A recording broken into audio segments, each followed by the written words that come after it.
नमस्कार दोस्तों, आपका स्वागत है हमारे YouTube चैनल मार्केट टाइम्स 247 पर। दोस्तों, आज के वीडियो में हम भारत की दिग्गज आईटी कंपनी HCL टेक्नोलॉजीज का गहराई से विश्लेषण करेंगे। हम जानेंगे कंपनी के ताज़ा शेयर भाव, उनके अनोखे बिजनेस मॉडल और AI के दौर में उनकी क्या तैयारी है। Q4 फाइनेंशियल 26 के नतीजों के बाद इसमें निवेश करना सुरक्षित है या नहीं, जानने के लिए वीडियो अंत तक जरूर देखेगा। दोस्तों, अगर आप ऐसे शेयर की तलाश में हैं जो न केवल अच्छी ग्रोथ दे बल्कि हर तिमाही शानदार डिविडेंड भी दे, तो आपको HCL टेक्नोलॉजीज आपके पोर्टफोलियो में होना जरूरी है। क्योंकि पीछे जरूरी नहीं का सेंस का मतलब है होना चाहिए। पिछले कुछ समय में आईटी सेक्टर में काफ़ी उथल पुथल रही है और HCL इस तूफान को झेलने के लिए तैयार है या नहीं, क्योंकि अभी हम इस पर चर्चा करने वाले हैं। मई 2026 की बात करें तो HCL टेक का फिलहाल 1185 से 1200 के आसपास भाव ट्रेड कर रहा है। पिछले एक साल में शेयर ने काफ़ी दबाव देखा है। पिछले साल 1780 के करीब था, अब ये अपने सपोर्ट लेवल के पास है। मार्केट में आई गिरावट की वजह से उन निवेशकों के लिए मौका है जो बाई ऑन डीप की रणनीति अपनाते हैं। HCL का बिजनेस मॉडल बाकी आईटी कंपनी से थोड़ा सा अलग है, क्योंकि ये 3 हिस्सों में काम करता है। पहला आईटी और बिजनेस सर्विसेज, दूसरा ER&D यानी कि इंजीनियरिंग सर्विसेज और तीसरा HCL सॉफ्टवेयर। सबसे बड़ा मुख्य काम है आईटी और बिजनेस सर्विसेज में।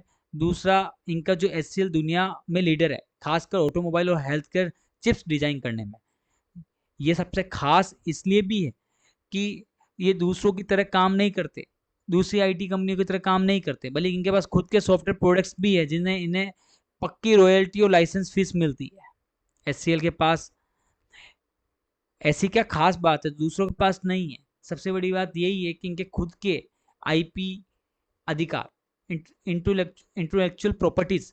जब कोई कंपनी इनका सॉफ्टवेयर इस्तेमाल करना शुरू करती है तो उसे बदलना बहुत मुश्किल और महंगा होता है। इसे हाई स्विचिंग कॉस्ट कहते हैं, जो HCL को एक मजबूत स्थिति में ला कर देता है। आजकल हर जगह जेन AI यानी जनरेशन नेक्स्ट AI की चर्चा हो रही है। HCL टेक ने इसके लिए AI फोर्स जैसा प्लेटफॉर्म लॉन्च किया। हालांकि पूरी दुनिया में अभी बड़ी कंपनियां फिजूल खर्चे कम कर रही है, जिससे आईटी सेक्टर की ग्रोथ थोड़ी धीमी हुई है, लेकिन लॉन्ग टर्म में क्लाउड और AI के प्रोजेक्ट्स को फिर से रफ्तार पकड़ेंगे। नतीजों में बात करें तो Q4 फाइनेंशियल 26 में कंपनी का शुद्ध मुनाफा 4.2% से बढ़कर 4488 करोड़ रहा है। सबसे बड़ी बात यह है कंपनी 24 रुपये प्रति शेयर का डिविडेंड दिया। ये लगातार 93वीं बार तिमाही है जब इन्होंने निवेशकों को डिविडेंड दिया। हालांकि इनका ऑपरेटिंग मार्जिन थोड़ा गिरकर 16-17% पर आ गया है, क्योंकि कर्मचारियों को AI सिखाने पर काफ़ी खर्च कर रहे हैं। चार्ट पर देखें तो 1170 और 1180 रुपये एक बहुत ही मजबूत सपोर्ट जोन है। जब तक शेयर इसके ऊपर है, घबराने की जरूरत नहीं है। ऊपर की तरफ 1350 पहला रेजिस्टेंस है। अगर मार्केट में रिकवरी आती भी है तो ये लेवल जल्दी देखने को मिल सकता है। आने वाले साल फाइनेंशियल 27 के लिए मैनेजमेंट ने 1 से 4% की ग्रोथ का अनुमान लगाया, जो थोड़ा कम है, लेकिन एक्सपर्ट्स का मानना है कि 2027 तक शेयर 1450 से 1555 के स्तर को छू सकता है।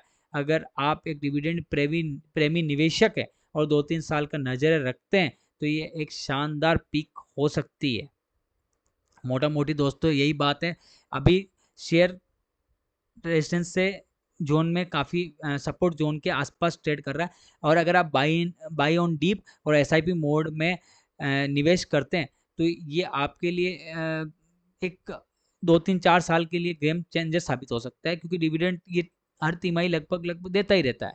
और ये देखिए, आप खरीदने की सोच रहे हैं तो याद रखें, निवेश बाजार जोखिमों के अधीन होता है और निवेश करने से पूर्व वित्तीय सलाहकार की सलाह लेना आवश्यक है।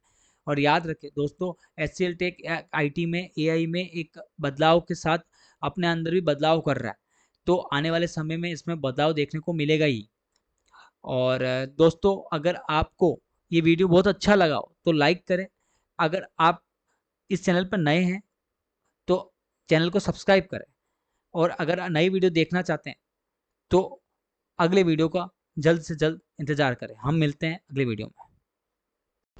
नमस्कार दोस्तों, आपका स्वागत है हमारे